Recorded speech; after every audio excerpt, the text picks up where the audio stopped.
Let's look at a modelled example of how a response when you're writing an exam would sound. Now notice I've color coded the skills here. You've got purple, which is my own metaphors. The bold are the methods, which I only need 2. I can have more, but 2 is what's required. The yellow are my sentence starters that often lead straight into inference. And inference is where I expand my answer, and that's where my interpretation is explored, and that's where most of the marks are. The green are the quotes, the brown is the embedded historical context. The blue is the name of the author, because look, the question says, how does Priestley, how does the author, or how does the writer? So I need to repeat him because the focus of the question is on him, so I just put him at the beginning of my sentences largely. Right, now before we respond to this, let's just check, how much must you write? Such a good question. Let's flip to the front and remind ourselves. So here you go, how much do you write? Zoom in a bit here. Now, it depends what mark you're going for. All right, so let's imagine on a great day, you want to absolutely explore this and you're feeling highly confident. You write the question, and then do you write an introduction? Depends. Most people, just like when it says write a title for description, you go, I don't know what to write. So if you want an introduction, there are 3 ways of doing it. Number 1 is leave a space, write what you want to write, and then when your thoughts have solidified, then go up and sum up your thoughts in the introduction. Number 2 is people who are the opposite, who know exactly what they want to write. They sum it up in the introduction, which is 1 sentence long only, and then they do the rest. And then there are the people who just leave the introduction out. Now, in a GCSE, the introduction is often empty. The only time it really helps you is when it's succinct and clear. So if you are feeling nervous and uncertain, either leave yourself a space for it, as in 2 lines, or just leave it off and start with paragraph 1. Okay, it's not going to get you lots of marks. The marks are in the inference in these paragraphs, not the introduction. So, how much do you write? For somebody who absolutely loves writing, you can write 3 paragraphs. A paragraph on language, so you pick any of the words, the word choices, you focus on those. 3/4 to a page, or if you're very, very confident and you've got a lot to say, you could flow over to, just over a page. Paragraph 2, structure. Now this is a good thing to write. That's about 3/4 of a page. Additional optional paragraph of another language one, or themes or symbols, or a recurring motif, or the semantic field, or the central image, whatever. But try to be more structural. And then, of course, a very short but judgmental conclusion in which you explain how the writer was criticizing and exposing. So you would have Priestley's criticizing this and this and this for that.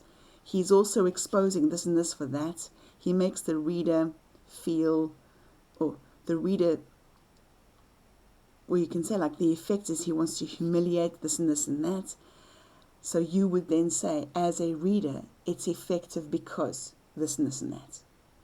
You don't say the writer's message is 1 sentence, the end, because that's not judgmental, that's summing it up. So if you've been using the writer's message is, the problem is the word message, because it's neutral. If you switch the writer's message for the writer's criticism, or the writer is revealing or exposing or highlighting, it's a lot easier to be critical. And especially You'll have a good conclusion if you combine two of these.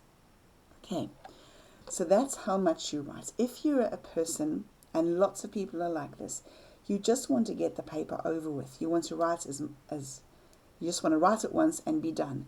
You are not going to use this paragraph, this optional one.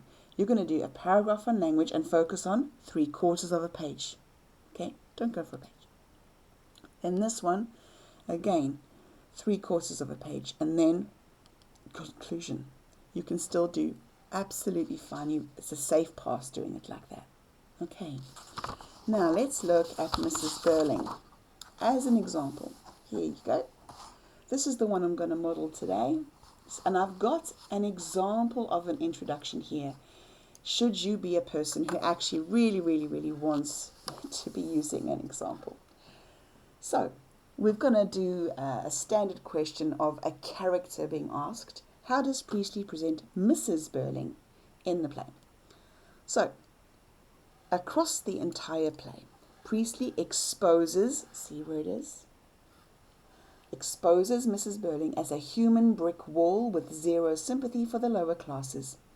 What is shocking about Edwardian times is that her poisonous attitude was wholly supported by the upper classes, and until the inspector challenges her, nothing changes.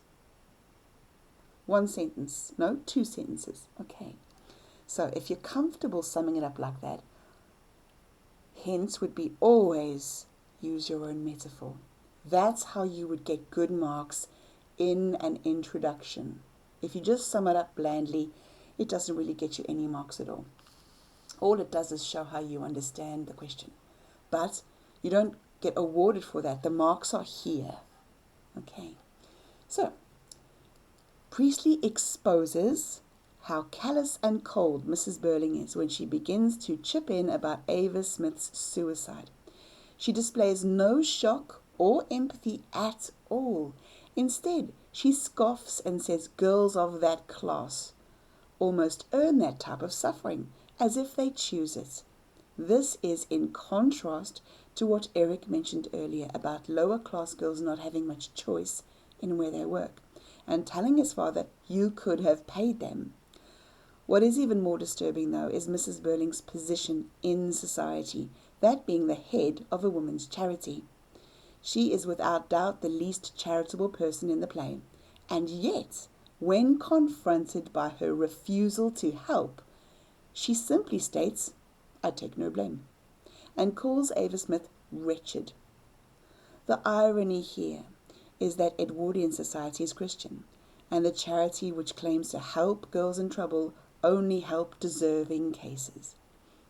This is extremely discriminatory and judgmental, which are opposite traits the church symbolizes. Mrs. Birling's archetype, her typical characteristics, is wholly corrupt. She symbolizes the mother figure which is supposed to embody comfort, help, support, and tenderness.